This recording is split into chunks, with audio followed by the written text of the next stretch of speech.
믿지 않는 자와 멍에를 함께 매지 말라라는 말씀입니다.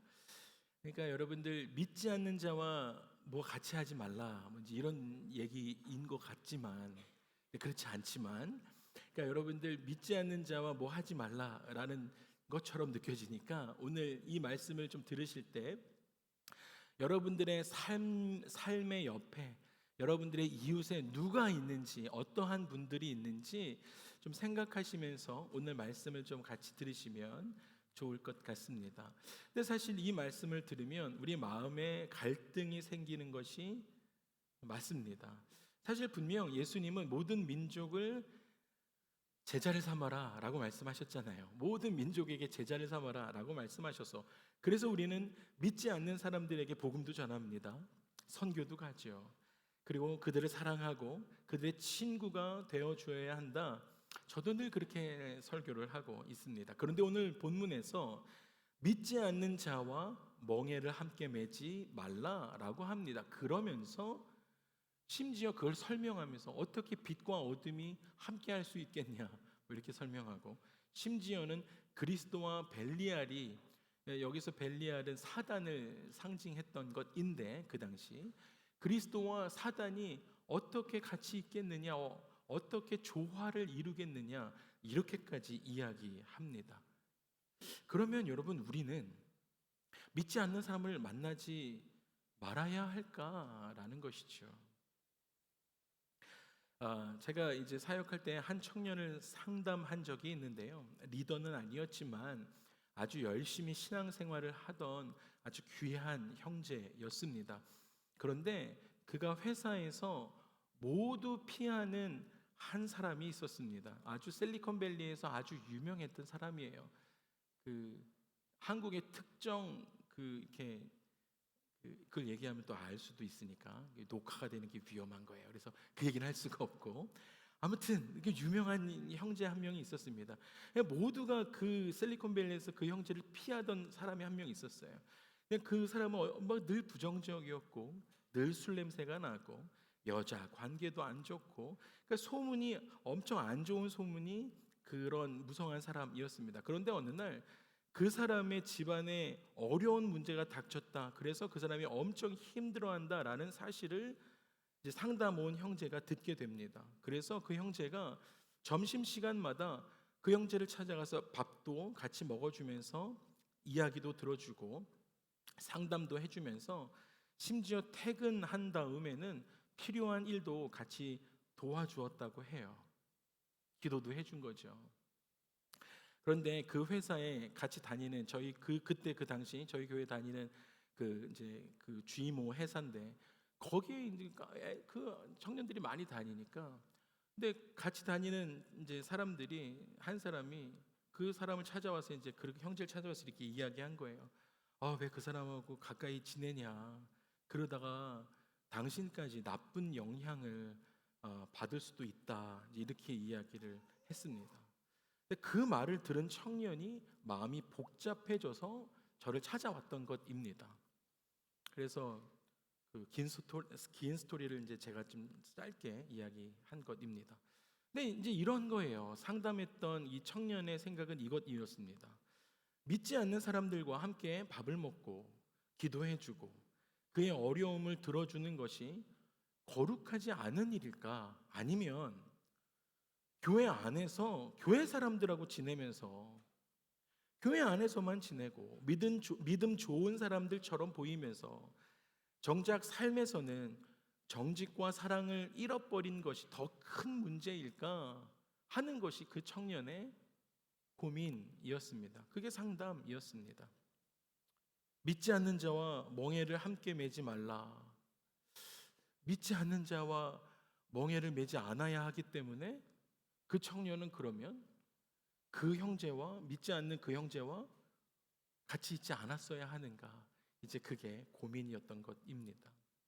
사랑하는 우리 주사랑 이브의 가족 여러분, 거룩함이라는 것은요 사람을 피하는 것에 거룩함이 있지 않습니다. 여러분 꼭 기억하십시오.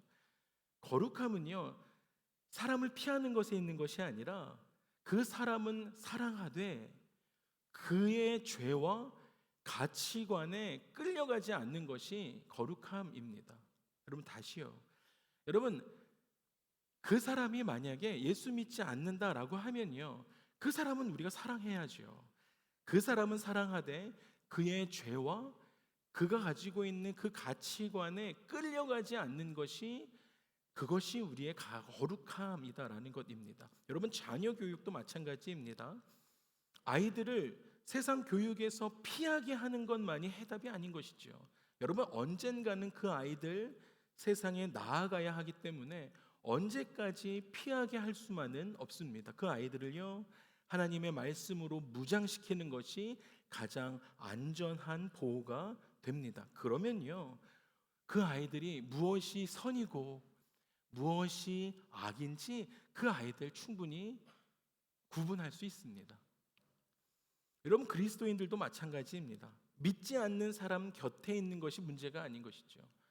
그리스도인들이요, 믿지 않는 사람들과 함께 있는 것이 문제가 아닙니다.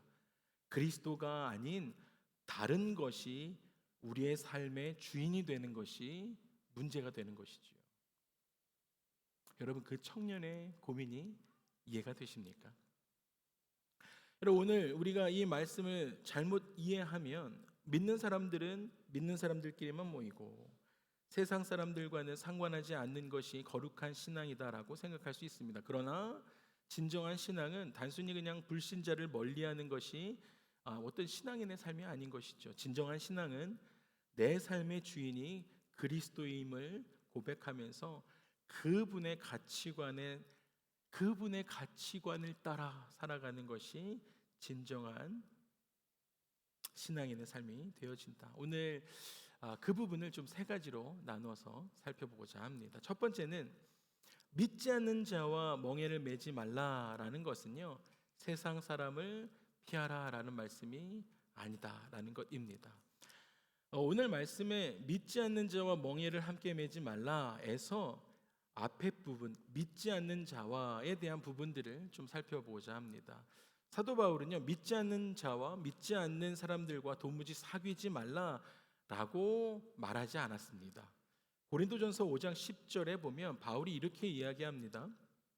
이 말은 이 세상에 음행하는 자들이나 탐하는 자들이나 속여 빼앗는 자들이나 우상 숭배하는 자들을 도무지 사귀지 말라는 것이 아니니, 여러분 뭐라고 이야기해요? 그렇게 예수 믿지 않는 그러한 사람들과 사귀지 말라라고 이야기하는 것이 아니다라고 이야기합니다. 만일 너희들이 그렇게 하면 너희들은 세상 밖에 살아야 한다라고 이야기합니다. 바울은요 분명하게 이야기합니다. 예수 믿지 않는 사람들과 사귀지 말라 이야기하지 않아요. 너희들 그렇게 하려면 세상 밖에 살아야 하기 때문에 그들과 사귀어야 한다 이렇게 이야기합니다. 그런데 여러분 우리는 세상 떠나서 살 수 있습니까? 그럴 수 없습니다. 직장 가시면 어떠세요? 네, 예수 믿지 않는 사람들과 같이 교제하셔야 해요. 학교 가시면 어떠세요? 예수 믿지 않는 사람들 만나셔야 합니다. 혹시 가정에서는 어떠십니까? 여러분 매일매일 눈물로 가족 구원을 위해서 기도하고 계시는 분들도 계시잖아요. 가정에서도 심지어 믿지 않는 분들을 만나셔야 합니다. 또한 바울은요 고린도전서 7장에서도 믿지 않는 배우자가 함께 살기를 원한다라고 하면 불신자다라는 이유로 헤어지지 말라라고 이야기합니다. 12절과 13절에 이렇게 이야기하죠. 어떤 형제에게 믿지 않는 아내가 있어서 남편과 함께 살기를 좋아하면 그를 버리지 말라는 거예요. 헤어지지 말라는 거예요. 어떤 여자에게 믿지 않는 남편이 있으면 아내와 함께 살기 좋아하면 그 남편 버리지 말라라는 것입니다. 그러니까 여러분 이 말씀을 오늘 읽었던 이 말씀 믿지 않는 자와 멍에를 함께 매지 말라 이 말씀을 단순하게 풀이를 해서 불신자와 결혼하지 말라라고만 적용하는 것도 사실 무리가 있습니다. 그렇게만 해석할 수는 없습니다. 여러분 불신자라는 이유로 관계를 끊어라라는 말씀이 아니다라는 거예요. 바울 자신도 고린도전서 9장에서 이렇게 이야기했었습니다. 여러분 이 말씀 너무 잘 들으셔야 해요. 고린도전서 9장 22절에서 약한 자들에게 자기도 내가 약한 자와 같이 된 것은 약한 자들을 전도하고 싶어서예요. 내가 여러 사람에게 여러 모습이 된 것은 아무쪼록 몇 사람이라도 구원하고 싶었기 때문이다라는 것입니다. 그렇기 때문에요, 혹여라도 이 말씀을 불신자와는 결혼하지 마라, 너 고린도후서 6장 14절 못 봤니? 이렇게만 할 수는 없다라는 거예요. 바울도 분명하게 약한 자들에게 내가 약한 자와 같이 된 것은 그 약한 자를 얻고자 합니다. 이 말씀을 그렇게 대입할 수 있어요. 예수 믿지 않는 자가 있다라고 하면요, 약한 자와 같이 돼서 그를 예수 믿게 하겠다라고 대입할 수도 있기 때문이죠. 얼마든지 그렇게 할 수 있어요. 여러분 만약에 바울이 믿지 않는 사람들과 만나지 않았다라고 한다면, 여러분 바울이요 이방인들과 교제하지 않았다라고 한다면 여러분 아시아가 어떻게 되었을까요? 오늘날 저와 여러분들이 여기 앉아서 예수 믿을 수 있었을까요? 그렇지 않았을 것입니다. 그가 이방인들과 교제하지 않았다라고 한다면 어떻게 그들의 마음을 얻을 수 있었겠는가 하는 것입니다. 그저 그냥 계속해서 그리스도인들끼리만 교제하고 믿지 않는 사람들과는 상관도 하지 않으면서 그것을 거룩이다라고 포장했다라고 한다면요, 그건 정말 어리석은 일입니다. 여러분 사실 하나님께서 예수님을 보내시고 그리고 나서 사역하시고 부활 승천하시면서 예수님의 유산으로 이 땅에 교회 공동체를 주실 때 처음 디자인하셨을 때의 그 교회의 기능은 무엇입니까? 네. 땅끝까지 가서 복음 전하는 것입니다. 그리고 교회가 성도들을 세상에 보내는 거예요.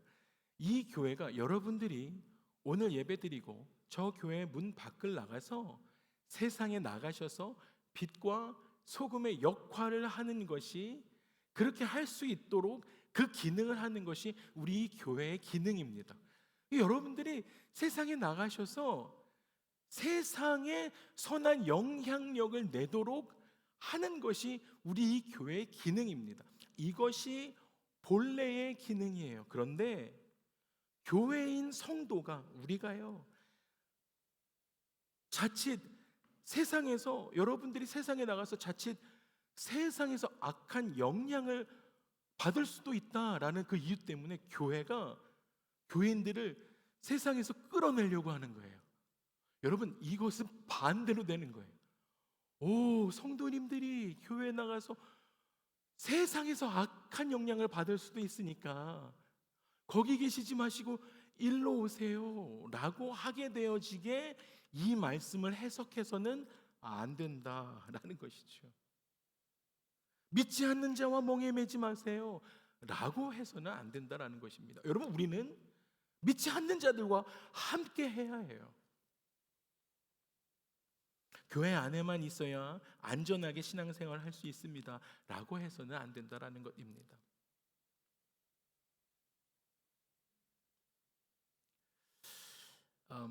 여러분 우리가 그렇다고 해서 믿지 않는 분들에 대해서 당장 세상을 살아가다 보면 눈앞에 벌어지는 현실은 악이 선보다 강하게 보이는 경우가 많이 보입니다. 그러다 보니까 아까 그 청년의 고민처럼 그 청년에게 어드바이스 했던 그 청년은 사실 그냥 그 문자적으로만 해석하니까 그렇게 예화가 됐지만 그 형제의, 그렇게 어드바이스 했던 그 형제의 마음은 그랬을 거예요 아마도.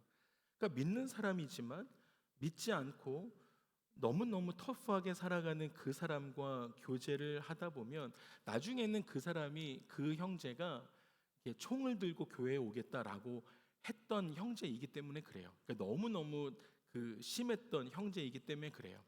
그러다 보니까 잘 믿던 사람이라고 해도 믿지 않는 사람에게 노출이 되면 믿는 사람도 점점 신앙을 잃어버린 경우를 볼 수 있기 때문에 그렇게 우리는 악이 선보다 강하게 느껴질 때가 있다라는 것입니다. 여러분, 그렇기 때문에 사람들은 이렇게 생각해요. 세상은 믿음을 지키며 살아가기가 참 힘든 곳이다라고 생각해요. 그래서 우리가 아이를 키우실 때 아이가 세상에 나가서 학교에서 사고를 치고 선생님 앞에 불려가면 많은 부모님들이 이렇게 이야기합니다. 혹시 여기도 저도 이렇게 이야기하셨는지도 모르겠어요. 여러분들도 계실지 모르겠어요. 선생님한테 이렇게 이야기하죠. 아, 선생님, 우리 아이는 원래 착해요. 근데 같이 노는 아이들 때문에 이렇게 된 거예요. 라고 이야기하죠. 우리 아이는 원래 착해요. 근데 같이 놀던 세상이 악해서 우리 아이가 이렇게 된 거예요. 이게 세상 때문이라는 거예요. 세상은 믿을 수 없다라는 뜻이에요.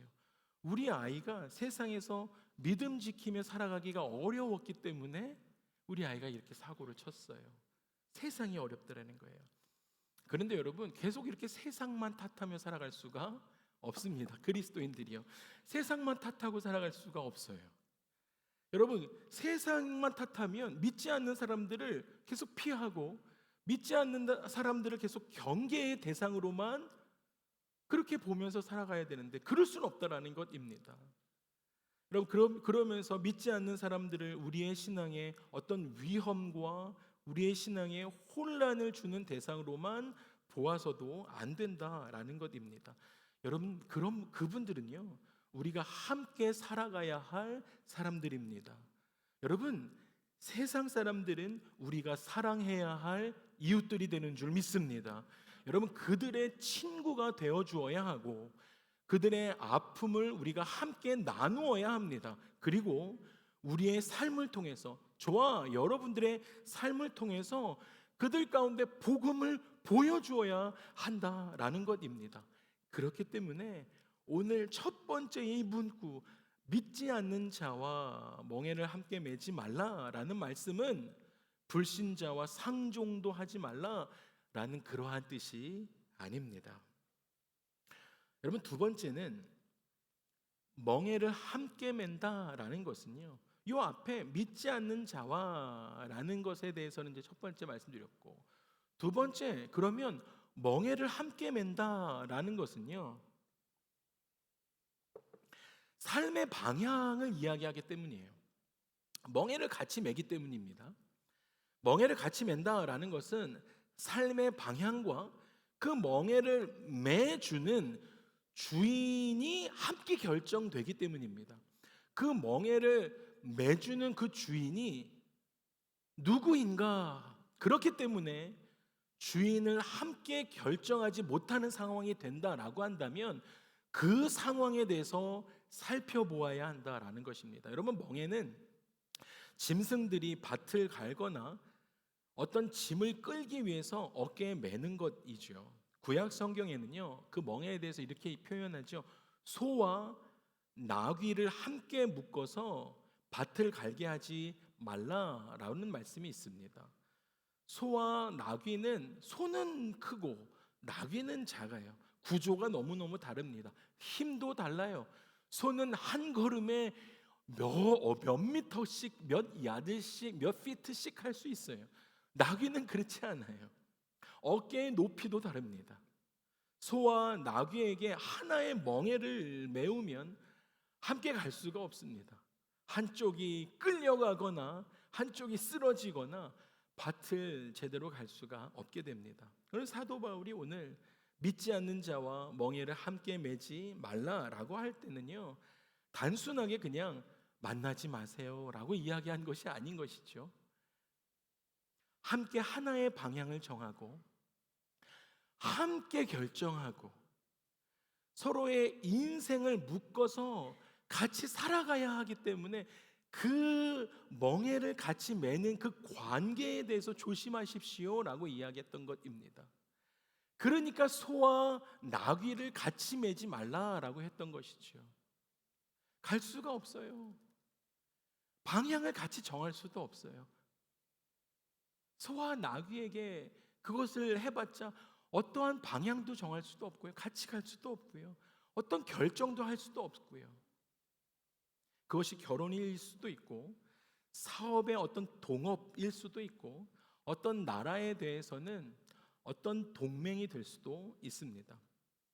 함께 인생의 방향을 결정하고 함께 무엇인가를 이루어가는 관계입니다. 그러면서 사울은 오늘 말씀에 그 14절을 이야기해 놓고 그 밑으로 5가지 아주 강력한 표현을 설명하기 시작합니다.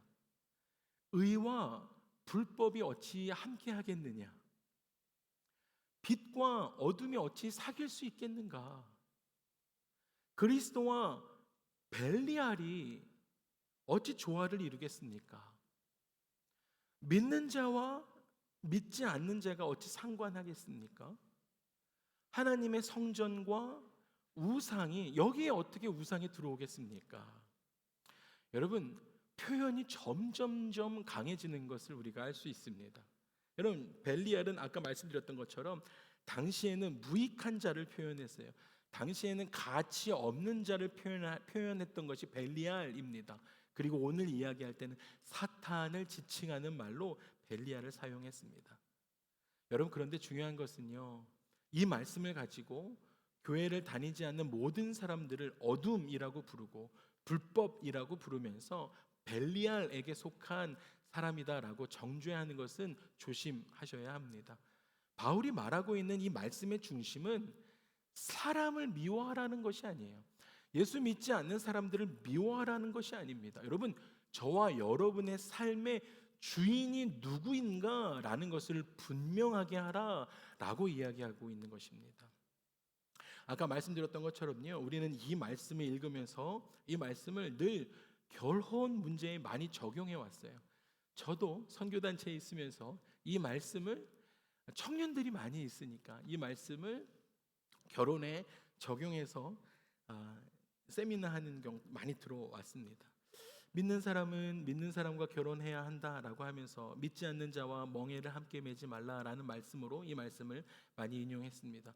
그리스도를 주로 고백하는 사람들이 같은 신앙과 같은 결혼관을 가지고 결혼하는 것은 마땅하고 좋은 일입니다. 그런데요, 여러분, 중요한 것이 있습니다. 단순히 교회에 다니는가, 세례를 받았는가, 그것 내가 내 종교란에 크리스찬이다 체크박스에 체크하는 것, 그것으로 모든 것을 판단해서는 안 된다라는 것입니다. 여러분, 요즘에는요, 명목상의 크리스찬들이 너무 많아요.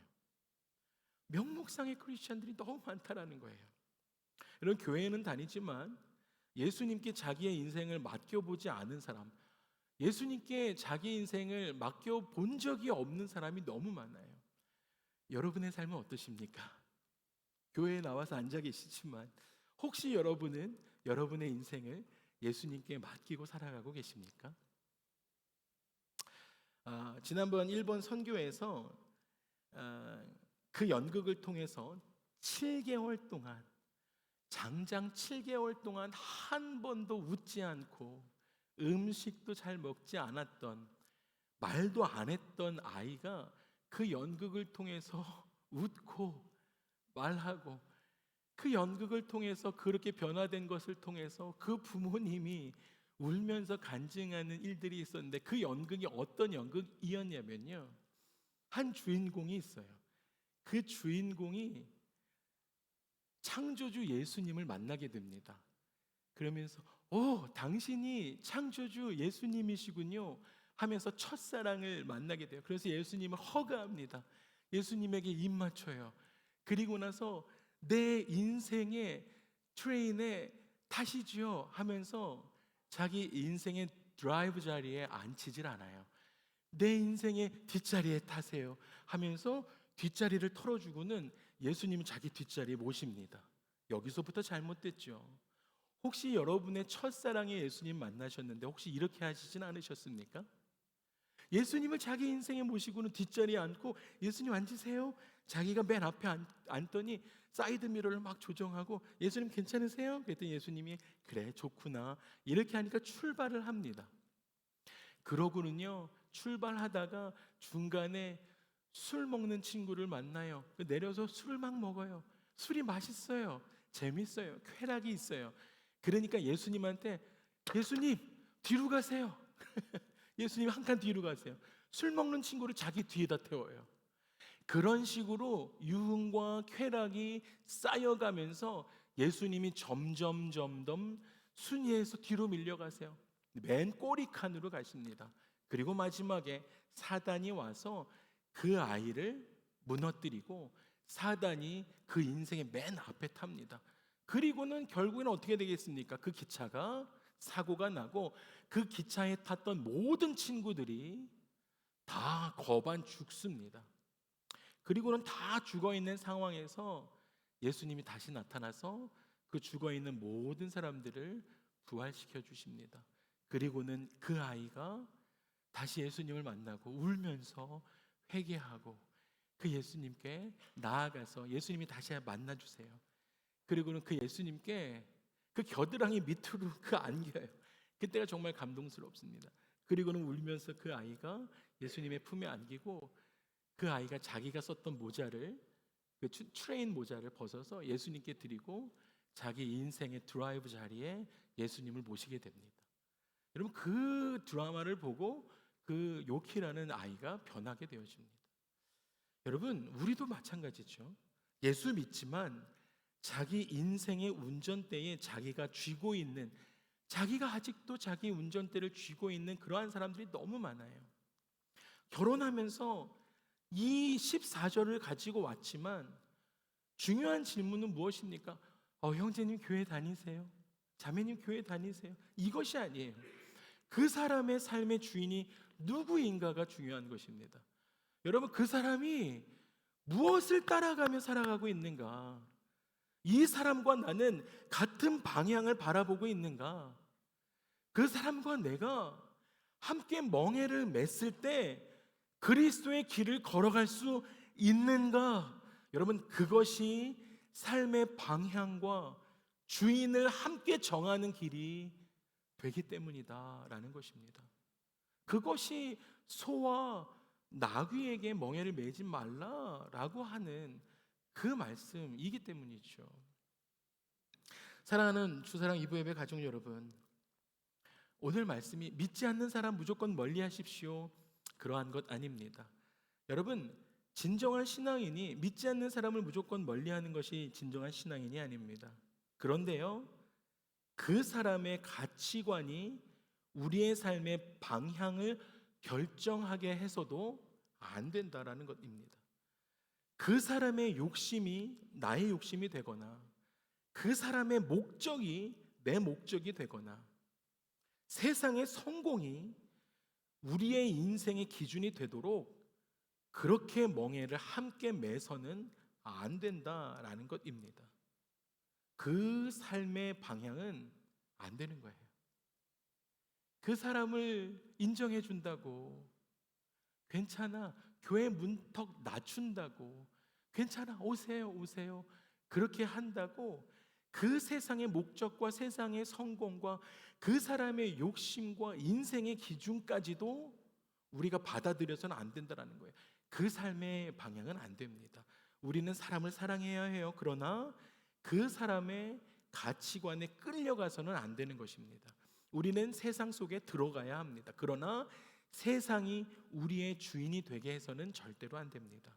우리는 여러 사람에게 여러 모습이 돼야 합니다. 바울이 그렇게 했던 것처럼요. 복음 전하기 위해서 바울처럼 그렇게 해야 됩니다. 그러나 그리스도를 향한 우리의 중심까지 바꿔서는 안 됩니다. 진정한 신앙은 불신자를 멀리하는 것이 아니라 불신자를 사랑하면서 내 삶의 주인은 그리스도이십니다 라고 분명히 고백하는 것이 진짜 신앙인의 삶이 되는 줄 믿습니다. 할렐루야. 마지막 세 번째는요, 세 번째는 좀 짧습니다. 세 번째는 우리는 살아계신 하나님의 성전이기 때문에 그렇게 살아야 한다는 거예요. 오늘 바울이 그 이야기를 마지막으로 합니다. 우리는 살아계신 하나님의 성전이기 때문에 거룩함을 유지해야 한다는 거예요. 바울은 믿지 않는 자와 멍에 함께 매지 마십시오 라고 한 그 다음에 저와 여러분의 정체성을 이야기하는데 그 정체성이 뭐냐면 우리는 살아계신 하나님의 성전입니다라는 것입니다. 여러분, 우리가 누구입니까? 할렐루야, 우리 하나님의 성전이십니다. 누가 여러분들 가운데 당신이 누구입니까? 라고 물으면 나는 살아계신 하나님의 성전입니다라고 대답할 수 있어야 됩니다. 이게 성경적인 대답이기 때문입니다.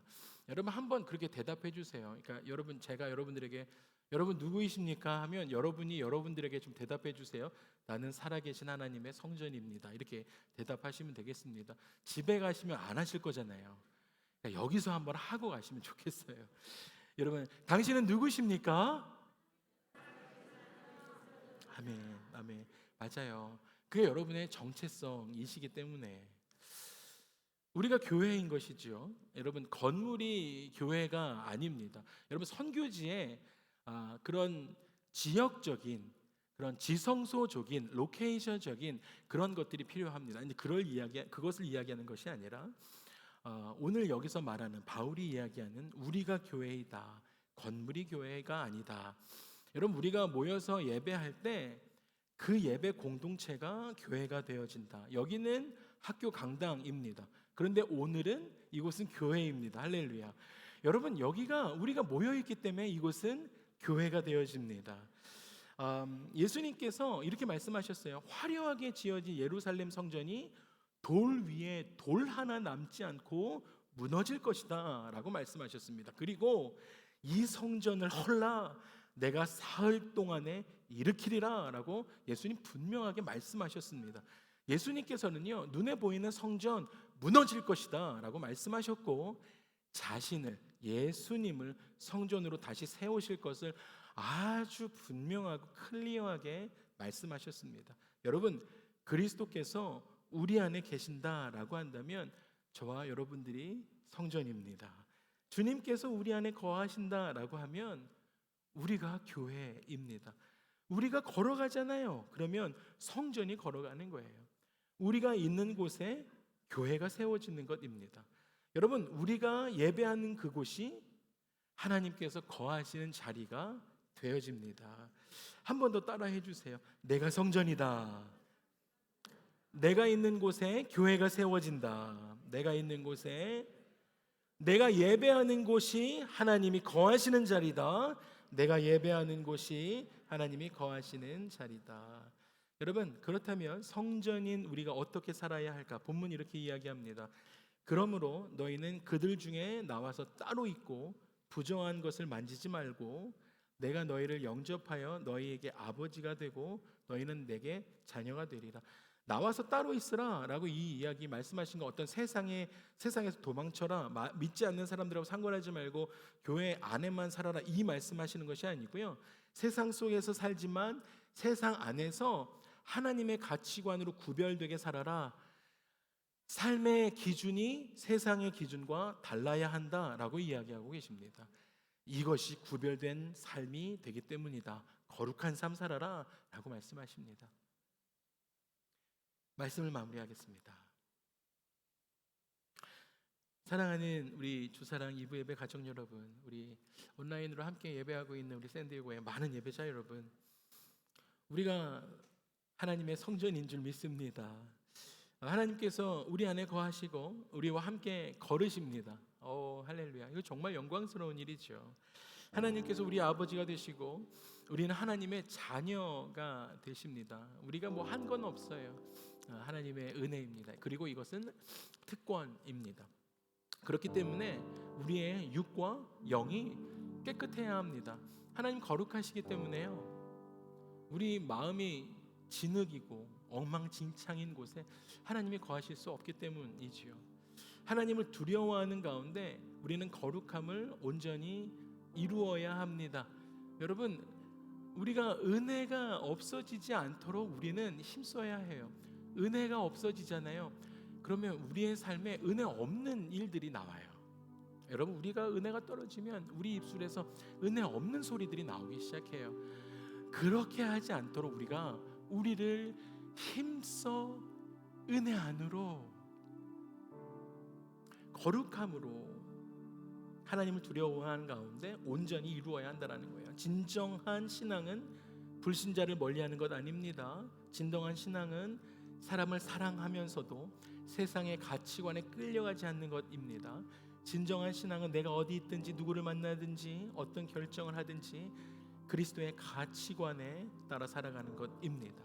세상의 가치관에 끌려가는 사람이 아니라 예수 그리스도와 함께 그 멍에를 메시고 그리스도의 길을 걸어가는 사람이 되기를 주님의 이름으로 축복합니다. 마지막으로 우리는 살아계신 하나님의 성전입니다. 여러분, 그 정체성 잃어버리지 마시고 우리 안에 계신 주님 따라 거룩함을 온전히 이루며 살아가는 축복의 한 주 되시길 예수님의 이름으로 축복합니다. 함께 일어나실까요? 함께 일어나셔서